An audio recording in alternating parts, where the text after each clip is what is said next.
పొరుగుబాయి wine లేకపోతే Dubai wine అని చెప్పుకునేటోళ్ళం. అటువంటి మీ కష్టం మాకు అర్థమవుతుంది. తల్లిదండ్రులు విడిచిపెట్టి కుటుంబాన్ని విడిచిపెట్టి ఇక్కడ వచ్చి ఎక్కడో క్యాంపులలో వండుకుంటా వచ్చే జీతంలో ఎంతో కొంత మిగుల్చుకొని మళ్ళా మీ కుటుంబాలకి పంపి మీ ఇంటి వాళ్ళని సాధేటటువంటి ప్రయత్నం మీరందరూ చేస్తారు.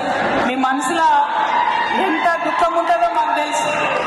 ఆ దుఃఖం తీరాలనే ప్రయత్నం చేస్తున్నాం. మీరందరూ కూడా మళ్ళా తెలంగాణకు వచ్చే మంచి రోజులు రావాలనే ప్రయత్నం చేస్తున్నాం. మీరు ఇక్కడున్నా మీ మంచిని కోరుకోవాలనే ప్రయత్నం చేస్తున్నాం.